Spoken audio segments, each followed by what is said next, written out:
હમણાં જ મારા સાથી મિત્ર પ્રોફેસર દીપકભાઈએ જે શબ્દ વાપર્યો એને ઝીલી લઈને કહું તો બહુ સરસ વાત એમણે કરી કે જે જ્ઞાન કિલ્લોલમાં રાજતા હતા એવા આપણા આ કવિ અને અમારા બધાના, બલકે આખા ગુજરાતના ગુરુજન કહેવાય એવા પ્રોફેસર જયંતભાઈ કોઠારી એમ કહેતા કે મધ્યકાલીન સાહિત્યમાં કોઈને આપણે પૂછીએ કે પ્રમુખ કવિઓ કોણ, તો આચાર્ય હેમચંદ્રથી શરૂ કરીને નરસિંહ, મીરા, અખો, દયારામ, પ્રેમાનંદ, શામળ, એ છનું નામ એકદમ બધાને મોઢે તરત આવી જાય. અને કોઠારી સાહેબે ઉમેર્યું કે આ છ સિવાય આ પ્રકારે જેનું નામ આવી જાય એવા આમે કેટલા કવિઓ. અને એ દ્રષ્ટિએ જોવા જઈએ તો જૈન કવિઓ જેણે પોતાના ગર્ભગૃહનો દીવો ઝળહળતો રાખ્યો, ચૂપચાપ કામ કર્યું, મીરાની ભાષામાં કહીએ તો ખૂણે બેસીને ઝીણું કાંત્યું. એટલે ઘણું બધું સાહિત્ય હમણાં વાત થઈ તેમ અપ્રગટ રહ્યું, ઓછા ભાવકો સુધી પહોંચ્યું. પણ આવા નિમિત્તો મનીષભાઈ જેવી વ્યક્તિઓ જ્યારે ઊભા કરે ત્યારે ખ્યાલ આવે. અને અમારા જેવા અધ્યાપકો પણ આ નિમિત્તે વિશેષ સંદર્ભમાં આ પુસ્તકોને ચરણે બેસવાનો લાભ મેળવીએ ત્યારે ખબર પડે કે કેવું કામ થયું છે અને કેવી કવિતા ઉજાગર થઈ છે. ત્રિભુવન દીપકમાં પ્રબંધમાંથી પસાર થતાં પહેલાં મારે કબૂલ કરવું જોઈએ, જેમ દીપકભાઈએ પણ કર્યું, કે મધ્યકાલીન કૃતિઓ અને એના સંદર્ભો મેળવવા બહુ મુશ્કેલ છે. આ પ્રકારની કૃતિઓ જેમ આ કવિઓએ ગર્ભગૃહમાં બેસીને કામ કર્યું તેમ એના વિશે પણ જેણે કામ કર્યું છે એવા લોકો પણ એમના ગર્ભગૃહમાં બેસીને કરતા હોય છે. અને એના સંશોધકો, સંપાદકો પણ એ પ્રકારના જ ઓછા જાણીતા હોય છે, ચૂપચાપ કામ કરતા હોય. તેથી એટલે મને મદદ મળી ફાર્બસ ગ્રંથાલય મુંબઈમાં શ્રી રાજેશભાઈ દોશી અને પરિષદના ગ્રંથાલયના ગ્રંથપાલ દીપ્તિબેન શાહની. અને ખાંખા ખોળા કરીને આ પુસ્તક મેળવ્યું તો ખરું, એની ઝેરોક્સ મેળવી. પણ એ ઝેરોક્સ વાંચતા દીપકભાઈ એક વિચાર એ પણ આવ્યો કે આપણા ઉપર એક જવાબદારી એ વધે છે, મનીષભાઈએ વધારી છે, કે એનો આખું કાવ્ય સ્વામી એમના જે સાધ્વી છે એમણે સંપાદન તો કર્યું છે પણ એ જૂની ભાષામાં જ કરેલું છે. એનો અનુવાદ હજી બાકી છે, કારણ કે ભાષા જૂની ગુજરાતી છે, પ્રાકૃતને મળતી આવતી છે. એટલે એનું ગુજરાતી કરવું સરોદય માટે, અધ્યાપક માટે પણ થોડું દુષ્કર છે. એટલે મને એમ પણ લાગ્યું કે હવે આ લેસન કરવાનું આવશે અને આ કૃતિને આ રીતે ગુજરાતી સાહિત્યમાં મૂકવી પડશે. હું પણ એ લેસન કરીશ અને મારી સાથે તૈયાર હશે અને કરાવીશ. પણ એટલી બધી મજા આકૃતિમાંથી પસાર થતાં આવી. આચાર્ય મમ્મટે એમ કહ્યું કે કવિતા શેના માટે કવિ રચતો હોય છે? 6 પ્રયોજનો બહુ જાણીતા: કાવ્યમ યશસે, અર્થકૃતે, વ્યવહારવિદે, શિવેતર ક્ષતયે, કાંતા સંમિતતયો ઉપદેશ યુજે અને સદ્યઃ પરિનિવૃત્તયે. યશ માટે, ધન માટે, અનિષ્ટના નિવારણ માટે, પ્રિય પત્નીની જેમ ઉપદેશ આપવા માટે, વ્યવહાર જ્ઞાન આપવા માટે. આ 5 તો બરોબર, પણ 6થું અને મહત્વનું એ કાવ્યનું પ્રયોજન સદ્યઃ પરિનિવૃત્તે, તત્કાળ મળતા નિરતિશય આનંદ માટે. ત્રિભુવન દીપકમાંથી પસાર થતાં આ 2 વસ્તુ શીખવા મળે છે. કવિએ કાંતા સમિત ઉપદેશ પણ આપી દીધો છે. ક્યાંય બોધ આપવાનો કોઈ ભાર નથી, કોઈ ગુરુપદનો પ્રભાવ નથી. પણ એમને જે કહેવું છે, જૈન મુનિઓને જે કહેવું છે તે આ કહેવું છે. હમણાં વાત થઈ એના પરથી આપ સમજી શક્યા હશો કે જૈન મુનિઓએ ગર્ભગૃહમાં બેસીને 2 પ્રકારની ઉપાસના કરી: વિદ્યાની ઉપાસના અને આત્મતત્વની ઉપાસના. વિદ્યા એમને આત્મતત્વ ભણી લઈ ગઈ. બહુ ઓછા લોકોને વિદ્યા આત્મતત્વ ભણી લઈ જાય છે. એ પંડિતાઈ સુધી પહોંચાડે પણ બહુ જ ઓછા લોકો એને આત્મતત્વ સુધી ખેંચી શકતા હોય છે. સરસ્વતીની જે કૃપા એમના પર ઉતરી એવું દીપકભાઈએ વારંવાર નિર્દેશ્યું, એની પ્રતીતિ આ કૃતિના કથાવસ્તુમાંથી આપણે પસાર થઈએ ત્યારે થાય છે કે કઈ સમજથી, કયા સ્તરથી જયશેખર સુરી ચાલ્યા છે અને જીવનની પસંદગીમાં કેવા જીતી ગયા છે અને સહૃદયોને જીતાડવાનો પ્રયત્ન કર્યો છે એવું આ કૃતિમાંથી પસાર થતાં આપણને દેખાય છે. એટલે કાંતા સમિત ઉપદેશ એ તો મળે જ છે. જેમ ગોવર્ધન રામે કડવી દવા મધમાં નાખીને સરસ્વતીચંદ્ર દ્વારા સહૃદયોને પીવડાવી દીધી નવલકથાનું સ્વરૂપ પસંદ કરીને, એમ અહીંયા પ્રબંધનું સ્વરૂપ પસંદ કરીને વાર્તા દ્વારા જયશેખર સૂરીએ આત્મતત્વ પર અંગુલી નિર્દેશ કરવા સહૃદયને જગાડ્યો છે. એમનું આ પ્રયોજન છે અને એ પ્રયોજન આ કૃતિમાંથી આપણે જ્યારે પસાર થઈએ છીએ ત્યારે તરત વર્તાય છે. આ કવિની ગુજરાતી ભાષામાં લખાયેલી આ કૃતિ એક અત્યંત સમર્થ કૃતિ છે અને આપણા મધ્યકાલીન ગુજરાતી સાહિત્યની પણ માર્ગસૂચક સ્તંભ જેવી આ કૃતિ છે. હમણાં વાત થઈ એમ કવિ જયશેખર સૂરીએ વિક્રમ સંવત 1462માં પ્રબોધ ચિંતામણી નામક સંસ્કૃત ગ્રંથની રચના કરી, એ પછી આ કૃતિની રચના કરી હશે એવું અનુમાન સહેજે કરી શકાય છે. અલબત્ત ત્રિભુવન દીપક પ્રબંધમાં એમણે આવો કોઈ સીધો નિર્દેશ કર્યો નથી અને એ પણ ખબર નથી પડતી કે પ્રબોધ ચિંતામણી પછી કેટલા સમય પછી આ કૃતિ રચાઈ હશે, પણ કવિશ્રીના જીવનના ઉત્તરકાળની આ રચના છે એવું એમની ભાષાની અને વિચારની પ્રૌઢી જોતાં આપણે સહેજે અનુમાન કરી શકીએ. આ કૃતિની અંતિમ કડીમાં કવિએ પોતે પોતાના નામનો નિર્દેશ કર્યો છે, પણ એમાં કૃતિની રચના સાલનો નિર્દેશ નથી. પંક્તિ આમ છે: મૂલ મંત્ર મણીએ મની માની, તપ જપન ઉ ફલ એહ નહીં ધ્યાની, ઈની સવી સંપદ આવઈ પૂરી, ઇમ બોલઈ જયશેખર સૂરી. કવિએ આ કૃતિનું નામ ત્રિભુવન દીપક પ્રબંધ એવું રાખ્યું છે. આ કૃતિની હસ્તપ્રતોમાં છેલ્લે ઇતિ ત્રિભુવન દીપક સંપૂર્ણ એવા શબ્દો આવે છે. એ પરથી પણ આ કૃતિનું નામ સ્પષ્ટ થાય છે.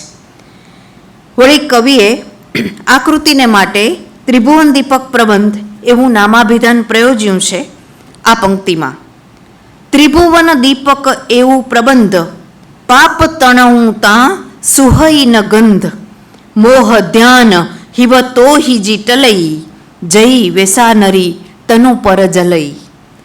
ફલશ્રુતિ શું આવી કૃતિઓના વાચનની? તો પાપ તો ટળે જ છે, પણ મોહમાંથી મનુષ્ય મુક્ત થાય છે. પ્રેમાનંદ કહે છે ને, રામચરણ કમળ મકરંદ લેવા ઈચ્છે પ્રેમાનંદ. અને મામેરું વાંચો, સુદામા ચરિત્ર વાંચો તો સુદામાને જે પ્રાપ્તિ થઈ એ તમને પણ થાય. એવી જે આ કવિઓની ભાવના છે, આત્મતત્વનો નિર્દેશ છે, આત્મતત્વની પ્રાપ્તિનો, એ જ અહીંયા આપણા આ કવિ પણ કરે છે. અલબત્ત આ કૃતિના બીજા કેટલાક નામો પણ મળે છે, જેવું કે અંતરંગ ચોપાઈ એવું અપર નામ કેટલીક હસ્તપ્રતોની પુષ્પિકાઓમાં જોવા મળે છે. એ નામ કવિએ આપ્યું છે કે પછી લહિયાઓએ આપ્યું છે એ સ્પષ્ટ થતું નથી, પણ હસ્તપ્રતમાં આવું નામ અપાયું છે.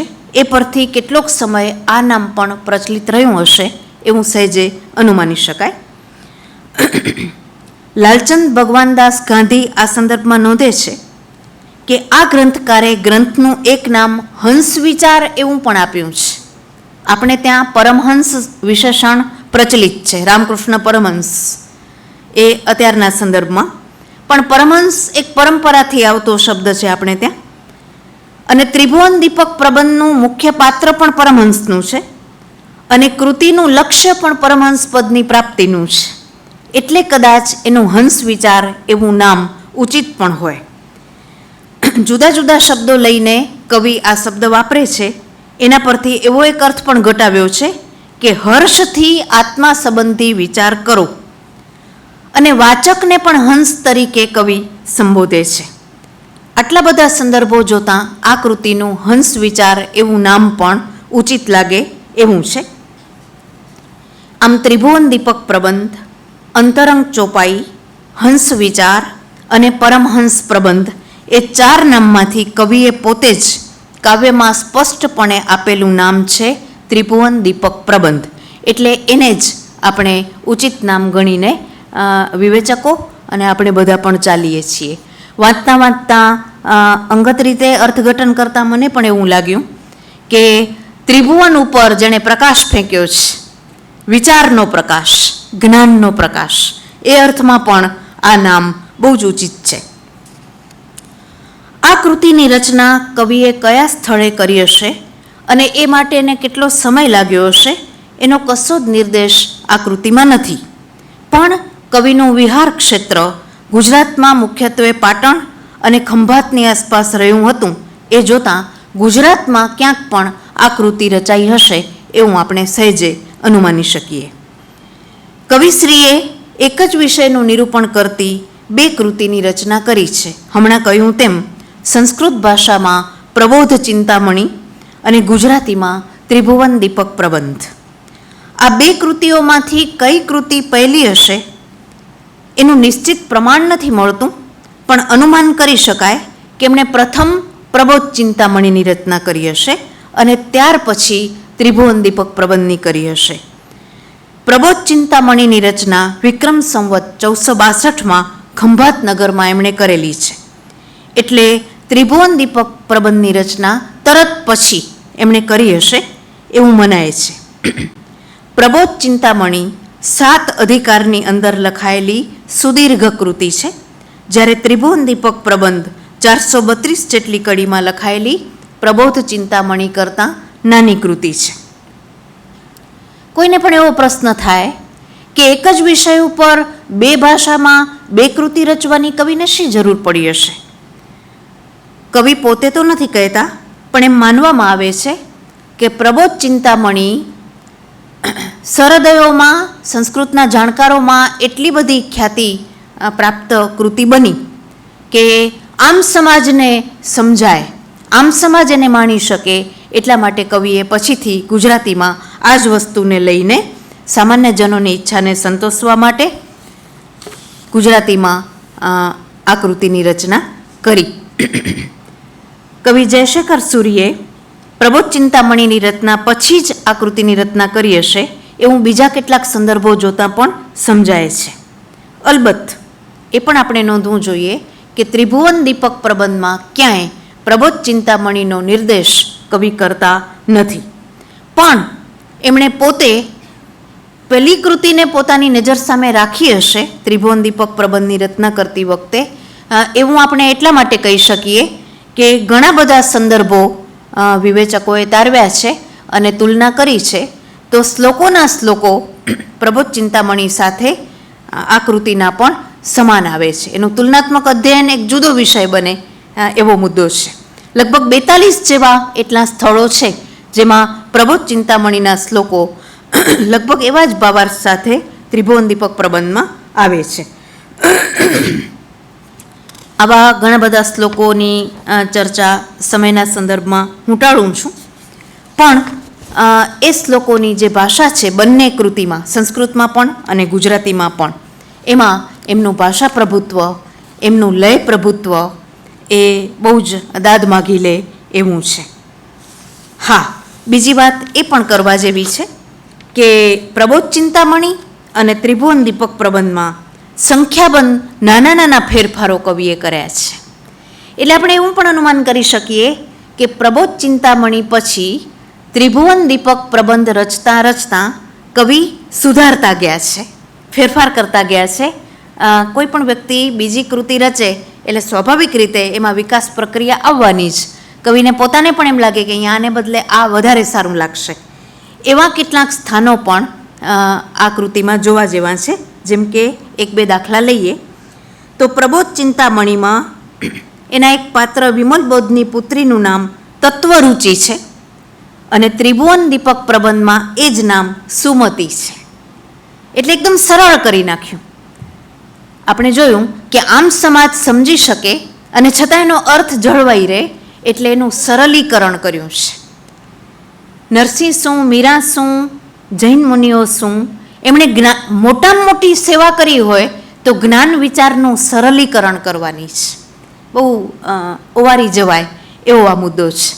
કોમન મેનને પણ ગળે ઉતરી, એટલે પાલન કરવું તો અઘરું છે એ ખબર છે, ગળે ઉતર્યા પછી પણ ખબર પડે છે કે આ કરવું શક્ય નથી, લગભગ અશક્ય છે, બહુ ઓછા લોકો કરી શકે એવું છે, પણ એ સમજાઈ તો જાય જ છે. આવું સરળીકરણ આપણા આ કવિ પણ કરે છે. એ જ પ્રમાણે એના એક પાત્ર નિવૃત્તિનો પુત્ર વિવેક, એના બે પત્નીના નામ પ્રબોધ ચિંતામણીમાં તત્વરુચિ અને સંયમશ્રી છે, અને ત્રિભુવન દીપકમાં અનુક્રમે સુમતિ અને સંયમશ્રી છે. આવા ઘણા બધા ફેરફારો, સૂક્ષ્મ ફેરફારો કવિએ પોતાની આ ગુજરાતી કૃતિમાં કર્યા છે. જુઓ, પ્રબોધ ચિંતામણીમાં જડતાના પુત્ર તરીકે કામને બતાવ્યો છે, અને મોહરાજાને પ્રીતિ, અપ્રીતિ એવી અનેક સ્ત્રીઓ છે, અને એના છોકરાઓ છે રાગ, દ્વેષ, આરંભ વગેરે. જ્યારે ત્રિભુવન દીપક પ્રબંધમાં કામ, રાગ અને દ્વેષ એ ત્રણ પુત્રો દુર્મતીના છે, અને મોહરાજાની પત્નીના નામ પ્રીતિ અને અપ્રીતિ છે. બહુ સરસ રૂપક, એની કથાવસ્તુ પર હમણાં હું આવું છું. પ્રબોધ ચિંતામણીમાં મોહના પ્રધાનનું નામ મિથ્યા દ્રષ્ટિ છે, અને ત્રિભુવન દીપકમાં મિથ્યા દ્રષ્ટિને બદલે મિથ્યા દર્શન કરી નાખ્યું છે, અને સૂક્ષ્મ ફેરફાર આ રીતે એમણે કર્યો છે. આ રીતે લગભગ આવા પણ તુલનાત્મક કહેવાય એવા 25થી 30 મુદ્દાઓ છે, જેમાં આ બે કૃતિમાં કેટલુંક સામ્ય અને એની સાથે સાથે કવિએ કરેલા ફેરફારો, સૂક્ષ્મ ફેરફારો આપણે જોઈ શકીએ છીએ. આમ પ્રબોધ ચિંતામણી કરતાં ત્રિભુવન દીપક પ્રબંધમાં કેટલેક સ્થળે કવિએ ફેરફારો તો નાના નાના કર્યા છે, પણ એના મહત્ત્વના ફેરફારો એના નામ વિશેના છે. પ્રબોધ ચિંતામણી જેવી સળંગ સુદીર્ઘ રૂપક કથાની રચના કરવામાં વિવિધ તત્વોને પ્રતીક રૂપે જીવંત કલ્પીને તેમનો પરસ્પર વ્યવહાર બતાવવામાં કવિની કસોટી થઈ છે. પ્રતીક રૂપે પાત્રોની કથા વ્યવહાર દ્રષ્ટિએ જો સુસંગત ન હોય તો એ પ્રતીતિકર ન થાય. પણ જયશેખર સુરી બહુ જ સ્વસ્થ અને સુરુચિપૂર્ણ રીતે એમની કવિતાને આકારી શક્યા છે, અને ક્યાંય પણ એમની કવિતામાં જ્યાં આવા રૂપકો આવે છે ત્યાં પણ અપ્રતીતિ કરતા, અસંગતતા, અસુબદ્ધતા દેખાતા નથી. એમની કલ્પના, એમનું બુદ્ધિચાતુર્ય, એમનું વ્યવહાર જ્ઞાન અને શબ્દ પ્રભુત્વ દાદ માગી લે તેવું છે. એક વાત વચ્ચે એ પણ યાદ આવી ગઈ કે આદિકવિ વાલ્મીકી હોય, મહર્ષિ વ્યાસ હોય કે આ જૈન મુનિઓ હોય, મારા જેવાને તો એક પ્રશ્ન એ થાય કે આ બધા પોતાના આશ્રમમાં બેઠા છે, સંસારથી દૂર છે, અલિપ્ત છે, એમાં જરાય પડેલા નથી, અને છતાં આપણા મનની નાની નાની વાતો ક્યાંથી સમજી શક્યા છે એ ખબર નથી પડતી. કેવી રીતે આ મનોવિજ્ઞાન આ સંસારમાંથી દૂર રહીને પણ સંસારની સાથે સંબદ્ધ રહીને છતાં એમાંથી ન લેપાઈને પણ એમણે, એટલે તો એમ કહેવાય છે ને કે કવિ પરકાયા પ્રવેશ કરે છે. આ લોકો ઋષિ પણ છે એટલે અલિપ્ત છે, અને કવિ એટલા માટે છે કે પરકાયા પ્રવેશ કરી શક્યા છે. જયશેખર સુરી પણ વાલ્મીકી અને વ્યાસની જેમ જ આવી નાની નાની બાબતો પ્રજાજીવનની, લોકજીવનની, નાના માણસોની, મથી રહેલા માણસોની અને જે મથવા નથી માગતા એવા માણસોની વાતો લઈને બહુ જ સરસ રીતે આ રૂપક કાવ્ય રચી શક્યા છે. તેમણે આ જે નામો બદલાવ્યા છે, પ્રબોધ ચિંતામણીમાં જે ફેરફારો કર્યા છે, એમાં એમની સૂક્ષ્મ કવિત્વ દ્રષ્ટિ અને ઔચિત્ય બુદ્ધિના પણ સાથે સાથે દર્શન થાય છે. એ પરથી ચોક્કસપણે સમજી શકાય છે કે એમણે પહેલાં પ્રબોધ ચિંતામણી રચી છે અને પછી ત્રિભુવન દીપક પ્રબંધ રચી છે. જે રીતે આ ફેરફારો થાય છે તે જોતાં લાગે છે. ત્રિભુવન દીપક પ્રબંધમાં કવિ જયશેખર સૂરીએ માત્ર કથાકાર તરીકે જ કામ નથી કર્યું, એ વાર્તા કરવા નથી બેઠા, પણ મહાકવિની પ્રતિભા ધરાવનાર તેમણે પોતાની અસાધારણ કવિત્વ શક્તિથી વિવિધ પ્રસંગોનું કવિત્વમય નિરૂપણ કર્યું છે. એમાં એમની સચોટ વર્ણન કલાના પણ સરદયને દર્શન થાય છે. માયારૂપી રમણી એનું લાઘવયુક્ત વર્ણન કરતાં કવિ બહુ સરસ કડીઓ આપે છે. મેં તમને કહ્યું તેમ જૂની ગુજરાતી છે, પણ એનો લય પકડવા જેવો છે. રોયડી રે રમણી મત્તગત ગમણી દેશી ભૂલવું ત્રિભુવન ધણી અમૃત કુંડી કિમ વિષ છલકઈ સમુદ્ર થકી ખેહ ન નિકલઈ સરોવર માહી ન દલ પ્રજવહી ધરણી ભારી શેષ ન સલવલઈ રવિ કિમ વરસઈ ધોધમ્માર જરઈ સુધાકર કિમ અંગાર જઈ તું ચૂકીસી દેવ વિચાર લોકતણી કુણ કરીસી સાર. વર્ણનુપ્રાસ, શબ્દ પસંદગી, લય કેવા સરસ રીતે અહીંયા કામ કરે છે. વસંત ઋતુનું વર્ણન જુઓ. ઉગમ લગઈ આકૃતિ તું અપાર તઈ ધોરી જાલ્લવ રજ્જ ભાર તિમ ચાલે જીમ વિહસંતી મિત્ત ન હસંતી વસુહ માહી જીમ અમિત્ત. આવી અનેક પંક્તિઓ આકૃતિમાંથી આપણે તારવી શકીએ. અવિદ્યાનગરીના રાજા મોહરાયના પરલોકગમન પ્રસંગે એની માતા પ્રવૃત્તિ કેવી શોકમગ્ન બની જાય છે, એનું પણ વર્ણનુપ્રાસ અને ઉપમાદી અલંકાર સાથે કવિ બહુ જીવંત શબ્દચિત્ર દોરે છે. અનુપ્રાસની સાથે શ્લેષ જેવા અલંકારો પણ કવિ કેટલી સરસ રીતે પ્રયોજે છે. એના ઉદાહરણ તરીકે એક કડી વાંચીશ.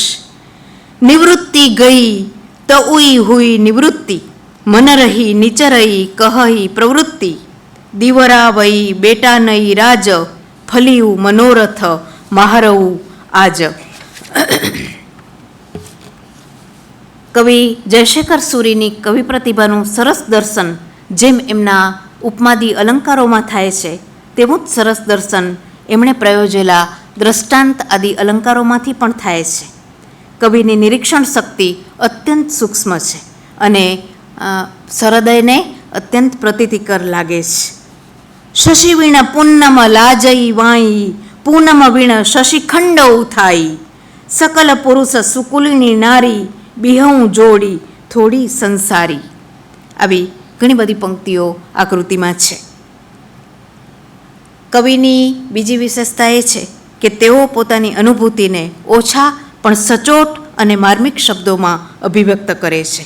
એથી એમની કેટલીક પંક્તિઓ સુભાષિત કક્ષાની બની જાય છે. જૈન સાધુઓ કેવળ મનોરંજન અર્થે ક્યારે પણ પોતાની કૃતિનું સર્જન ન કરે. કોઈક વિશિષ્ટ ઉદ્દેશથી જ એમનું સાહિત્ય રચાયું હોય. આખરે તો આ કૃતિમાં કવિને સંયમનો મહિમા ગાવો છે, એટલે સંયમનું મહિમાગાન કરતી આકૃતિ બની જાય છે. એનું અંતિમ મૂલ્યાંકન કરતાં પહેલાં એનું કથાવસ્તુ બહુ જોવા જેવું છે. આખું રૂપક કાવ્ય છે. 432 કડીમાં રચાયેલું આ કાવ્ય. આરંભે કવિ ગૌતમ સ્વામીને નમસ્કાર કરી અને પછી પોતાના કાવ્યનો આરંભ કરે છે. રાગ ધન્યાસીમાં લખેલી દુહાની પ્રથમ 3 કડીમાં પહેલાં પરમેશ્વરને, પછી અરિહંત પ્રભુને કવિ પ્રણામ કરે છે. માનસ સરોવરમાં હંસ પર બિરાજતી સરસ્વતીનું આહ્વાન કરે છે અને એની સહાય લઈને આ સોહામણા કાવ્યની રચના કરે છે એમ જણાવે છે પોતે. અને પછી કવિ આત્મશુદ્ધિની આવશ્યકતા, શાંતરસનો મહિમા અને અનુપમ આત્મજ્ઞાનનો પ્રભાવ સમજાવી બહુ સરસ વાત કરી છે. સાવધાન થઈને વાચકને હંસ વિચાર વિશેની કથા કહેવાનું માંડે છે. સાવધાન થઈને સાંભળવાનું છે. અવધાન એ જૈન ધર્મનો પ્રધાન ગુણ છે, જાગૃતિ. અને શાંતરસનો મહિમા છે. આપણે ત્યાં શાંતરસ 9મો રસ ગણાયો છે, પણ સૌથી મહત્વનો રસ ગણાયો છે. બધા જ રસો જુદી જુદી રીતે ઉદ્દીપ્ત કરે છે, પણ શાંતરસ મનુષ્યને ઉપશમ ભણી લઈ જાય છે અને જૈન ધર્મનો પ્રધાન સૂર ઉપશમનો છે. આમ તો કોઈ પણ ઋષિ આખરે ઉપશમ ભણી ગયો છે. એ રામાયણ હોય, મહાભારત હોય, એ પ્રેમાનંદ હોય, એ નરસિંહ હોય, અને જૈન કવિઓ તો હોય જ, કારણ કે એવો તો છે જ સંન્યાસી. સંન્યાસી થઈને કવિતા કરે છે એનું આપણને વિસ્મય થાય, પણ એ વિસ્મય ત્યારે આપણો શાંત થાય કે આપણને ખબર છે કે આખરે કવિ આપણને ઉપશમ બની લઈ જાય છે. જીવનના જુદા જુદા તરંગોમાં તરંગિત થયેલું જીવન શાંત કેમ કરવું એનો ઉપાય જયશેખર સુરી જેવા શુદ્ધ સંન્યાસી પાસેથી આપણને સાંપડે છે. આરંભની 8 કડીમાં પ્રાસ્તાવિક વાત કરીને 9મી કડીથી કવિ, જોજો નામ જોવા જેવા છે, ત્રિભુવન દીપક પ્રબંધની કથાનો આરંભ કરતાં પરમહંસ રાજાની વાત માંડે છે. એનો નાયક છે પરમહંસ રાજા, એટલે આત્મતત્વ આખરે વાતે છે. અત્યંત તેજસ્વી એવો પરમહંસ રાજા 3 ભુવનમાં રાજ્ય કરે છે. પરમહંસ તો 3 ભુવનનો જ રાજા હોય ને, બહુ સ્વાભાવિક છે. એની ચેતના નામે રાણી છે, અને પરમહંસ રાજા અને રાણી પરમ આનંદથી દિવસો પસાર કરે છે. પણ એમાં એક ખાંચ પડે છે, એક ગાંઠ પડે છે, અને ગાંઠ છે માયા નામની રમણીનો પ્રવેશ. આપણા બધાના જીવનમાં જે થતો હોય છે એ માયા નામની રમણીનો પ્રવેશ થાય છે, અને પરમહંસ રાજા લપસી પડે છે, એના તરફ આકર્ષાય છે. ચેતના રાણી આ જાણી જાય છે અને પરમહંસને એના મોહમાં પડવાની ના પાડે છે. એક તો કેવું પડે કે સ્ત્રીઓ વધારે સાવધાન છે એવું તો જૈન મુનિએ પણ કબૂલ્યું છે, અને સ્ત્રી સશક્તિકરણનો મહિમા કર્યો છે કે પરમહંસને પણ અવધાન આપવાનું કામ ગુરુકૃત્ય એની પત્ની ચેતના કરે છે, અને કહે છે કે માયાના મોહમાં પડશો ને તો ફસાઈ જશો, જીવનનો આનંદ ગુમાવી દેશો. પણ એની શિખામણ ભરેલા ગળા પરથી જેમ પાણી વહી જાય તેમ વહી જાય છે, અને પરમહંસ રાજા આ સ્વીકારી શકતા નથી. ચેતના રાણીનો ત્યાગ કરી દે છે, 3 ભુવનનું રાજ્ય નાશ પામે છે, અને પરમહંસ રાજા કાયા નગરી વસાવીને મજામાં પડી જાય છે. બહુ સરસ વાત કવિ કરે છે. આપણી વાત છે, જાણે માણસ માત્રની વાત છે. પરમહંસ રાજા પોતાની કાયા નગરીની ધુરા મન નામના પ્રધાનને સોંપે છે. કેવી રીતે કવિ ગોઠવે છે? મલિન વૃત્તિવાળો મન પ્રધાન રાજાને બંધનમાં નાખીને રાજ્યને ધૂળ ધાણી કરી નાખે છે. પાપરૂપી પાસથી પરમહંસ બંધાઈ જાય છે, અને દુઃખી થયેલો પરમહંસ ચેતનાને સંભાળે છે, પણ ચેતના તો ત્યારે ઘણી દૂર ચાલી ગઈ છે, એને બચાવી શકે તેમ નથી, એનાથી એ વિખૂટો પડી ગયો છે. મન પ્રધાનને 2 પત્નીઓ છે, પ્રવૃત્તિ અને નિવૃત્તિ. પ્રવૃત્તિને મોહ નામનો દીકરો જન્મે છે, અને નિવૃત્તિને વિવેક. પ્રવૃત્તિને મોહ અને નિવૃત્તિને વિવેક. પ્રવૃત્તિ સ્વભાવથી જ ઉછાછળી છે, અને નિવૃત્તિ ગંભીર છે.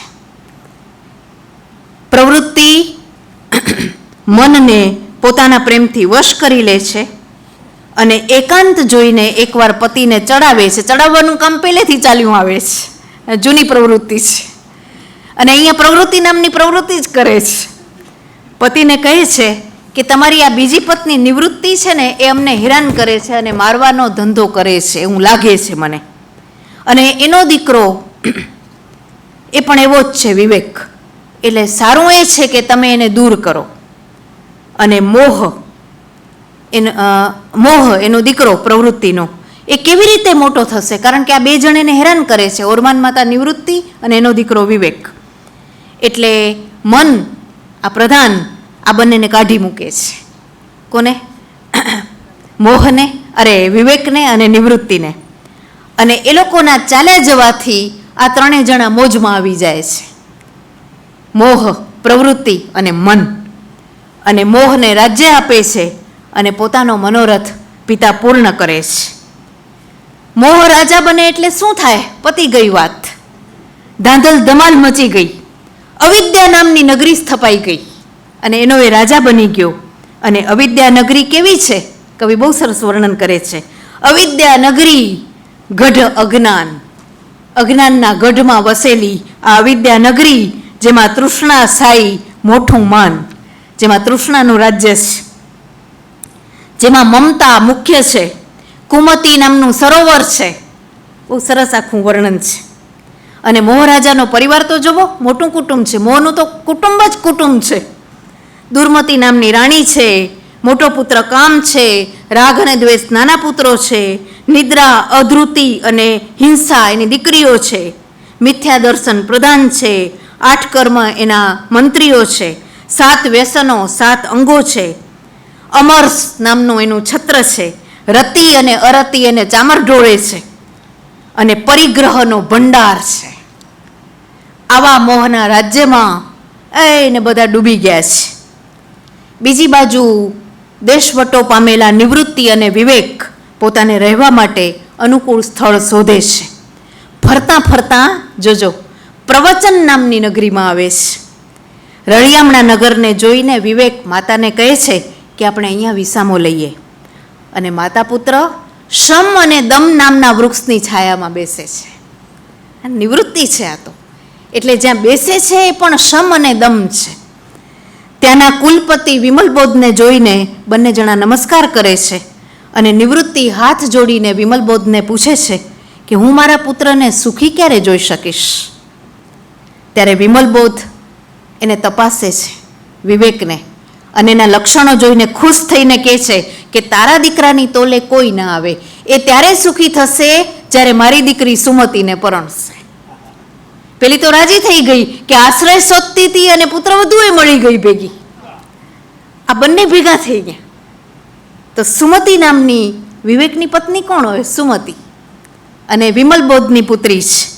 એટલે વિમલબોધ પોતાની પુત્રીના વખાણ કરતા કહે છે કે દેવીઓ અને અપ્સરાઓ પણ જેને નમે છે એવી મારી સુમતી નામની દીકરી છે. આ બંને પરણશે તો સુખી થશે. પછી આગળ કહે છે કે આ પ્રવચન નગરીમાં અરિહંત કરીને રાજા છે. 64 ઇન્દ્રો એની સેવા કરે છે, કરોડો દેવો એને નમસ્કાર કરે છે, મુક્તિ અને ભુક્તિનો એ દાતાર છે. ગગનમાં એનો ધ્વજ ફરકી રહ્યો છે, ધર્મચક્ર પૃથ્વી પર ઝળહળે છે. આવા રાજાને વિવેક જો સેવશે તો વધારે સુખી થશે. ત્યારે નિવૃત્તિ અને વિવેક અરિહંત રાજાની આજ્ઞા પાળે છે, એમને પ્રસન્ન કરે છે, અને પોતાનો પુત્ર આટલો બધો આવડતવાળો, આટલો કુશળ છે એવું જાણીને નિવૃત્તિ ખૂબ ખુશ થાય છે, અને વિચારે છે કે જેના પાસે આવો દીકરો નથી એ માણસ દુઃખી છે, અને વિવેક જેવો દીકરો છે, આવો દીવો જ્યાં ઝળહળે છે એનું જીવન દિવાળી બની જાય છે. પોતાના પુત્ર વિશે આવું મૂલ્યાંકન કરે છે. નિવૃત્તિ પોતાના પુત્રને હિતશિક્ષા આપતા જણાવે છે કે આ નગરીના નિરંજન રાજાને સ્થિર થઈને આરાધ, જેથી મોહરૂપી મહાન સુભટનો નાશ કરી શકાય. અને દીકરો કહે છે કે તમારા દૂધ અને સાકર જેવા વચનોનું હું જરૂર પાલન કરીશ. કવિત્વ જુઓ કેવી રીતે વિખેરાયેલું છે. આખી કૃતિમાં કવિત્વ છે, શાણપણ છે, અને બોધના ભાર વગરનો બોધ છે. વિવેક હવે તૈયાર થઈ ગયો છે.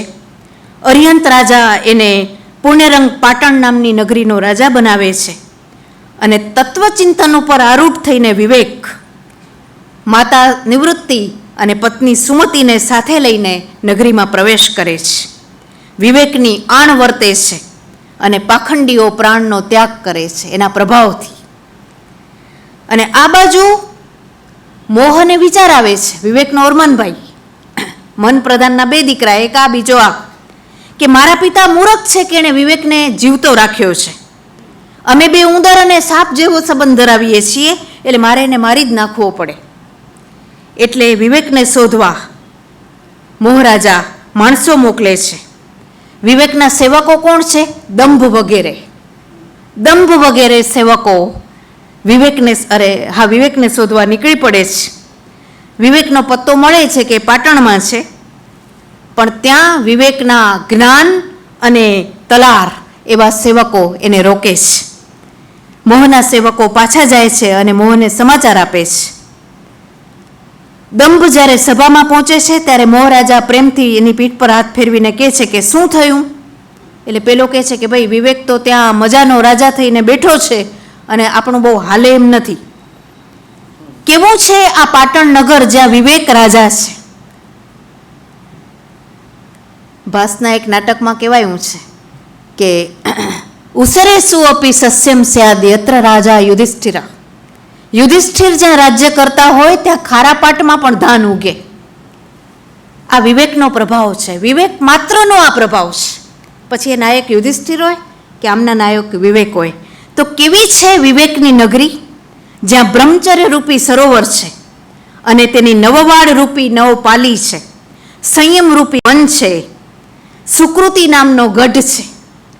અહીંયા કરતાં તદ્દન જુદું છે. ઘરે ઘરે શ્રુતરસના કૂવા છે, સમતા રૂપી શેરીઓ છે, સ્વામી ભક્તિ થાય છે, સદગુરુઓ આગમ વાંચે છે અને જિનાલયોમાં મહોત્સવો થાય છે. આ તમે જુઓ, દુશ્મન વખાણ કરે છે.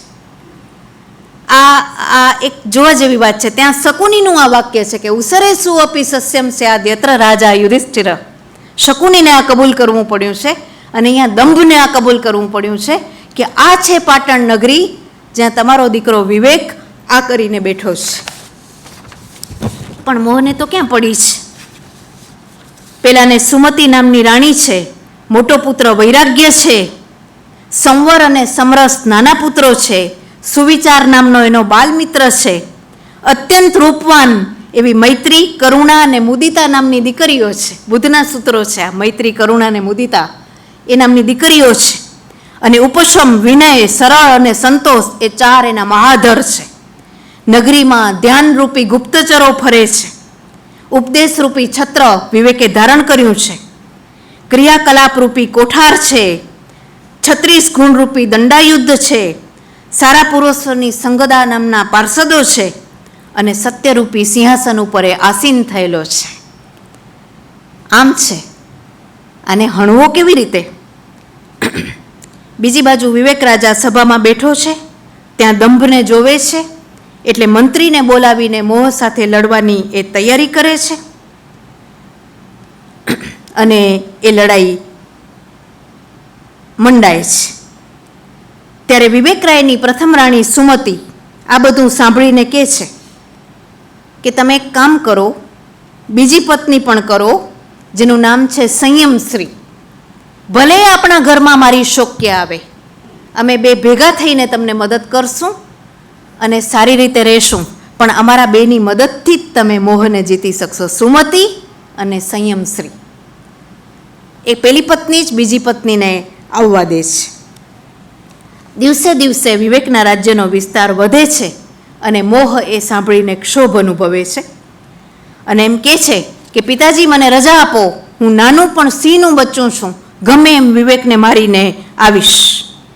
મોહ રાજા ધૃતરાષ્ટ્રની જેમ પુત્રને આશીર્વાદ આપે છે આવા કામ માટે. વિવેકને મારવાના આશીર્વાદ આપે છે અને કામકુમાર પણ પોતાના વિશાળ પરિવાર સાથે મોહ સાથે પ્રયાણ કરે છે. કામ જ્યાં જ્યાં જાય છે ત્યાં દરેકમાં કામવાસના જાગૃત કરે છે. બ્રહ્મલોકમાં બ્રહ્માને વશ કરે છે. કૈલાસમાં શંકરને પાર્વતી સાથે લગાડી દે છે. આ તો ભાઈ કામ છે. બધાને પોતાનું બળ એ આપતો જાય છે. પણ જેટલા લોકો પ્રમાદી હતા એ કામને વશ થઈ જાય છે, પણ વિવેક આ બધાથી અલિપ્ત જ રહે છે. બીજી બાજુ મોહ પાસે એક વિકરાળ પુરુષ દાખલ થાય છે જેનું નામ કલિકાલ છે અને એ પણ મોહ પાસે રહેવા ઈચ્છે છે. મોહને એના જેવા મિત્રો મળે છે, વિવેકને એના જેવા મિત્રો મળે છે. કલિકાલ મોહ પાસે બેસી જાય છે. બીજી બાજુ સંયમશ્રી સાથે વિવેક પરણે છે. નારીઓ ઓવારણા લે છે. લોકો કહે છે કે હવે વિવેકની શક્તિ વધી છે અને કુમાર આગળ વધે છે લડાઈ માટે લગ્ન પછી અને સંયમશ્રી સાથે પરણીને વીર વિવેક મોહરાજા સાથે યુદ્ધ કરવા પ્રયાણ કરે છે. સુકૃત કથારૂપી ભેરી વાગે છે. તપ નામના હથિયારો લઈને એ સેના સજ્જ કરે છે. વિચાર નામનો મિત્ર સાથે ને સાથે રાખે છે. આમ એ શેત્રુંજય પહોંચે છે અને મોહરાએ પણ અપશુકન થવા છતાં, બધા ના પાડે છે છતાં મોટા સૈન્યને સાથે લઈને આવે છે અને બીજી બાજુ વિવેક પણ પોતાના સૈન્યને સાથે લઈને જાય છે. બંને કુમારો સંગ્રામ કરે છે.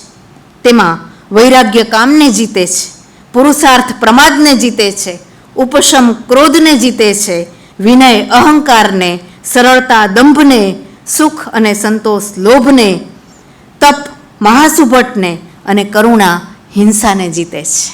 યુદ્ધ સદ અને અસદ વચ્ચે છે. વિવેક અને મોહ તો એના રૂપકાત્મક નામો છે. આમ આ ઘોર યુદ્ધમાં છેવટે વિવેકનો વિજય થાય છે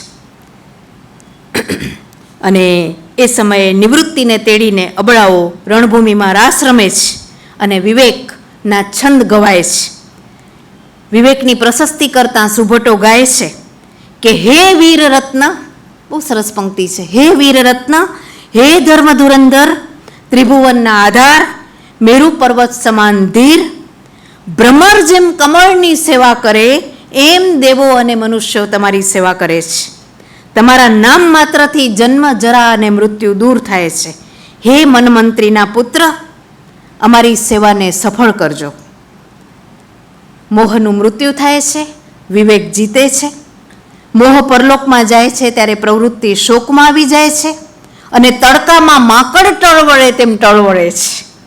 કવિ નોંધે છે, કવિ લખે છે, જોજો, પુત્રાત શિષ્યાત પરાજયેત, એમ જે આપણે ત્યાં કહેવાયું છે એમ વિવેક પુત્ર પાછો મનનો છે. એક પુત્ર મોહ છે ને બીજો પુત્ર વિવેક છે. એક દીકરો મરી ગયો, બીજો જીતી ગયો, એટલે બાપ માટે તો આ વિષમ સ્થિતિ આવી પડી. ત્યારે વિવેક મનને મળે છે, પિતાને મળે છે અને શું કહે છે, હે પિતાજી, કુળના સંહારને જોઈને તમે આ પ્રમાણે કેમ જુરો છો? દીકરાનો રથ અહીંયા અધર થઈ જાય છે બાપ કરતાં. મોહરૂપી મૂળિયું પોતાના કાદવથી જ સડી ગયું હતું. જે કુળમાં ઘોર પાપ થાય છે તે કુળમાં ઉદય દેખાતો નથી. મોહને તમે તમારો પુત્ર માન્યો અને અમને તમે દૂર ગણ્યા, એનું આ પરિણામ છે. તમારે ભોગવવું જ પડે. આ દીકરોએ તો શું થઈ ગયું, બાપને એને કહેવું પડે કે તમે ખોટા હતા. આ મજા છે. છોકરાઓને જે સમાન ન ગણે એ માવતર કઠોર કહેવાય છે. જેણે તમને બાંધ્યા, જેણે તમને હેરાન કર્યા, એના ઉપર તમને સંતોષ થયો અને અમને તમે પારકા ગણ્યા. પણ ચિંતા ન કરો, તમારી સેવામાં હું હાજર છું. આજથી હું હવે તમારી પાસે તમારા પુત્ર તરીકે હાજર છું અને તમારી પત્ની નિવૃત્તિ, જે મારી માતા છે, એ પણ હાજર છે. તો એ જો કે મોહને યાદ તો પેલો જ આવે છે, એનો પુત્ર જે મરી ગયો છે, ત્યારે મનને યાદ તો આવે છે મોહ જ. એટલે કવિ લખે છે કે મોહનો અંદોહ છોડી પરમેશ્વરને અનુસરો, સર્વ ઠેકાણે સમતા આદરો, મમતાને દૂર કરો, ઇન્દ્રિયોને જીતો અને પરમાનંદને પામો, નહીંતર તમે સુખી નહીં થાઓ. આ એનો છેલ્લો ઉપદેશ છે. અને છેવટે એ સંન્યાસ ભણી જાય છે. બીજી બાજુ ચેતના રાણી પણ પરમહંસ પાસે પહોંચી આવે છે. જેને મને બાંધી દીધો છે એ મુક્ત થાય છે, ચેતના પાછી આવે છે, ફરીથી પરમ જ્યોતિનો પ્રકાશ થાય છે અને પરમહંસ રાજા સતી રાણી ચેતનાના વચન પ્રમાણે કાયાનગરીનો ત્યાગ કરીને મુક્ત થાય છે. કૃતિને અંતે બહુ સરસ શ્લોક કવિ મૂકે છે. ફાગણ ઋતુ ગયા પછી આંબો ગહેગહે છે, ગ્રીષ્મ ગયા પછી નદીમાં પૂર આવે છે, કૃષ્ણ પક્ષ પછી ચંદ્રની વૃદ્ધિ થાય છે, સાગરમાં ઓટ પછી ભરતી આવે છે, દડો પડીને પાછો ઊંચકાય છે, કપૂર પાછું કપૂરના ઠામમાં પડે છે, તેમ પુણ્યના પ્રભાવથી પરમહંસ રાજા પુનઃ રાજ્યની પ્રાપ્તિ કરે છે. આ રાજ્ય એટલે પેલું રાજ્ય નથી, કાયાનગરીમાંથી બહાર આવીને આત્મતત્વનું પ્રસ્થાપન, એ રાજ્ય છે. કવિ પરમહંસની મહત્તા સમજાવતા લખે છે, પરમહંસ રાજા એટલે જે આત્મતત્વની શોધ કરતો હતો, થોડીક વાર માટે માયાના પ્રભાવથી ભટકી ગયો, પાછો એના પુણ્ય પ્રતાપથી પાછો આવી ગયો, આત્મતત્વમાં સ્થિર થયો, એવા પરમહંસનું મૂલ્ય શું? એ પરમહંસ આ પણ હોઈ શકે, એ રામકૃષ્ણ પરમહંસ પણ હોઈ શકે, એ આ સમયનો કોઈ પરમહંસ પણ હોઈ શકે, અને જેને પરમહંસ થવું છે એને આ પ્રક્રિયામાંથી પસાર થવું પડે, એવું એક સૂચન જાણે જયશેખર સૂરી કરે છે. શું કહે છે? પરમહંસને સૌ કોઈ જપે છે. અને અહીંયા પરમહંસનો અર્થ કવિ પરમાત્મા કરે છે. જે આત્મા કાયાનગરીમાંથી બહાર નીકળી ગયો એ હવે આત્મા ન રહ્યો, એ પરમાત્મા થઈ ગયો. એટલે પરમહંસ કાંસમાં પરમાત્મા, પરમાત્માને સૌ કોઈ જપે છે. પરમહંસ સૂર્ય જેમ તપે છે. પરમહંસને આરાધવાથી ભ્રાંતિ ભાંગે છે. તેથી પરમહંસને જ ખંતે આરાધો. એ જ મંગળ છે, એ જ ઉત્સવ છે, એ જ માતા પિતા છે, એ જ દેવ છે. એ તીર્થમાં નાતા, યાદ કરો, સકળ તીર્થ તેના તનમાં રહે. નરસિંહ વૈષ્ણવની વ્યાખ્યા આ આપે છે કે પોતે જ તીર્થરૂપ છે, જેણે આ ગુણો કેળવ્યા વૈષ્ણવજનના, તેમ આ પોતે જ તીર્થ બને છે, જેમાં નાતા શુદ્ધિ થાય છે. પરમહંસ સિવાય બીજો કોઈ ચિંતામણી નથી. એના ધ્યાને જ તપ અને જપનું ફળ મળે છે. એના ધ્યાનથી જ સર્વ સંપત્તિ મળે છે. આવું જયશેખર સુરીનું કહેવું છે. હવે તમે જાણો, કવિની મજા એ છે કે આપણી સામે એક ચરિત્ર મૂકી દીધું અને મર્મ મૂકી દીધો, પછી એ આરાધવું કે મોહને રસ્તે જવું એ કેવા કવિ ઊભો રહેતો નથી. કવિ કહીને ખસી જાય છે. એટલે મેં કહ્યું તેમ કાંતા સંમિત ઉપદેશ હોવા છતાં અહીંયા ક્યાંય ઉપદેશનું વજન દેખાતું નથી. આવી આ કૃતિ જેમાં પરમ તત્વના આરાધનનો મહિમા કવિએ કર્યો છે, એમાં જ્યારે ભટકી જવાય છે ત્યારે કેવી રીતે નીકળવું એના ઉપાય કવિએ બતાવ્યા છે. અને મોટી વાત એ છે, આ બધા સર્જકોએ જે આપણને શીખવી છે કે પસંદગી કોની કરવી, પસંદગી કરવાની કલા આવી કૃતિઓ આપણને સમજાવે છે. એક બાજુ મોહ છે, એક બાજુ પ્રવૃત્તિ છે, બીજી બાજુ વિવેક છે, નિવૃત્તિ છે. અને ચેતનારાણી છેલ્લે તો ત્યાં સુધી કહે છે કે ગમે તેમ તો પણ વિવેક પણ મનનો દીકરો છે, એટલે વિવેકથી પણ દૂર રહીને વિવેકની પણ બહાર જવાનું છે. આખરે જે ફલશ્રુતિ છે તે આ છે, બધાની બહાર જવાનું છે, બધાની પાર જવાનું છે. એટલે આ કૃતિ પર આપણા વિવેચકો ઓળઘોળ થઈ ગયા છે. અને એના જે સંપાદક છે, બે સંપાદકો છે, લાલચંદ ગાંધી છે અને કેશવહર્ષ ધ્રુવ છે. એમણે બહુ સરસ એનું મૂલ્યાંકન કરતાં નોંધ્યું છે. અનંતરાય રાવળના ઇતિહાસમાં વિગતે આ કૃતિની ચર્ચા થઈ છે. અને કેશવલાલ ધ્રુવ રાવળ સાહેબ નોંધે છે કે આ કૃતિ પર ઓળઘોળ થતાં કેશવલાલ ધ્રુવ નોંધે છે કે કવિની પ્રતિભા વસ્તુની ગૂંથણીમાં, પાત્રની યોજનામાં અને રૂપકની ખીલવણીમાં એક સરખી વિજયશાળી નીવડે છે. પ્રસ્તાવોનું વૈચિત્ર્ય અને રસની મિલાવટને પોષે છે કાર્યનો વેગ અને સંવિધાનનું ચાતુર્ય. વાંચનારનું કૌતુક આ કૃતિનો રસ છેવટ સુધી ટકાવી રાખે છે. ગુજરાતી કૃતિનો રસ ઝીલનાર જૈનેતરો હશે એ દ્રષ્ટિથી કૃતિએ કરતાએ આ કૃતિ રચી છે કે માત્ર જૈનો નહીં, અને જૈનેતરો પણ વાંચશે, કોમનમેન પણ વાંચશે, એ દ્રષ્ટિથી આ સંન્યાસીએ આ કૃતિની રચના કરી છે. બંધની સરળતા, વાણીનો પ્રસાદ અને કવિતાની ધમકવાળા આ કાવ્યની વિશિષ્ટતા એના વસ્તુ અને કાવ્ય પ્રકારની છે. એટલી જ શુદ્ધ અને મિશ્ર માત્રાબંધ અને દેશીઓ સાથે અક્ષરમેળ ઉપજાતિનો પ્રયોગ દેખાડતા એના વૈવિધ્યવંતા પદ્યબંધની પણ છે. કેશવહર્ષ ધ્રુવ કહે છે કે આ કવિ સામાન્ય કવિ નથી, મહાકવિની પ્રતિભા ધરાવતા કવિ છે, અને માટે જ એમનાથી આવી ઉત્તમ કૃતિની રચના થઈ છે. ગુજરાતી સાહિત્યના ઇતિહાસે આ કૃતિની સાનંદ નોંધ લીધી છે. અને એમ નોંધ્યું છે કે આવી કેટલીક કૃતિઓ જે અજાણી રહેવાને કારણે સહૃદયો સુધી પહોંચી નથી, પણ એ કૃતિની ક્ષમતા જોતાં આવી કૃતિઓને આપણે પહોંચાડવી ઘટે સહૃદય ભાવકો સુધી.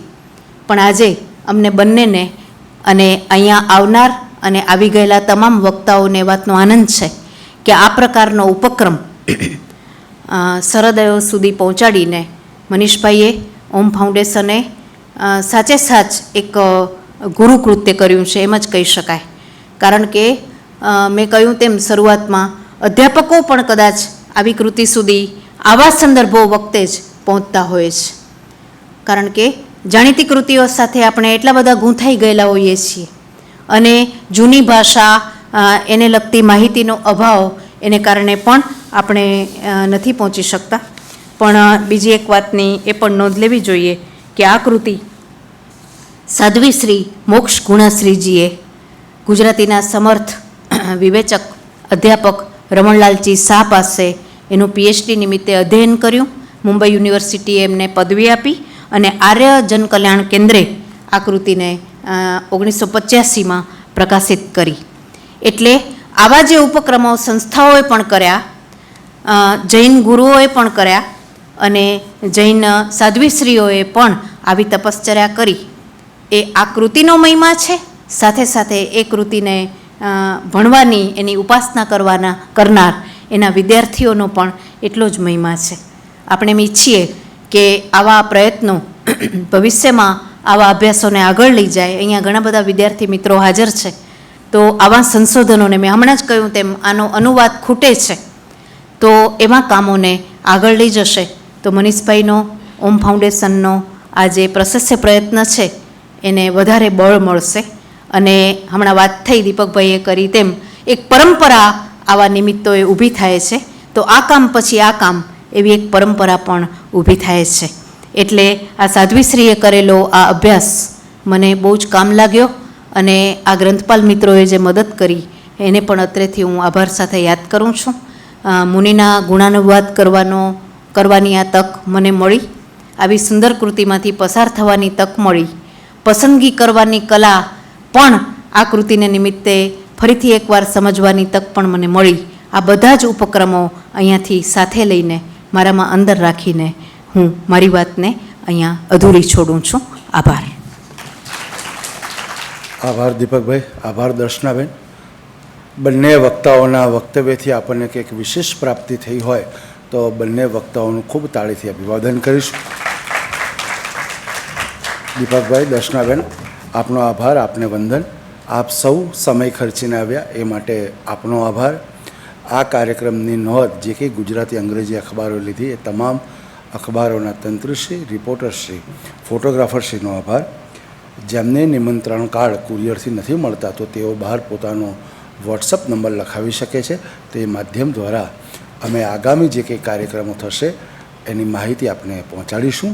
આમ તો સામાન્ય રીતે આપણે 1-2 મહિનામાં 2-3 કાર્યક્રમ કરતા હોઈએ છીએ, પણ આખા વર્ષ દરમિયાન ક્યારેય આપણે આર્થિક સહયોગની અપીલ ક્યારેય કરતા નથી હોતા. પણ જ્યારે આવા 5 દિવસના મોટા મહોત્સવ કરતા હોઈએ છીએ ત્યારે આપ સૌ સમક્ષ અમે આર્થિક સહયોગની અપીલ કરીએ છીએ, કારણ કે સંસ્થા પાસે સ્થાયી ભંડોળ ના હોવાથી આર્થિક જરૂરિયાત રહેતી હોય છે. આપનો આભાર. ફરીથી પુનઃ આપ સૌ સમય ખર્ચીને આવ્યા એ માટે આભાર. વક્તાઓનો આભાર. એક સમૂહ તસવીર લઈએ, ત્યારબાદ કાર્યક્રમ પૂર્ણ જાહેર થશે. હું માનનીય શ્રી મુકુંદભાઈ અને ગૌરવભાઈને વિનંતી કરું કે મંચ ઉપર એક સમૂહ તસવીર માટે આવે. બહાર ચા કોફીની વ્યવસ્થા છે, એને ન્યાય આપશો.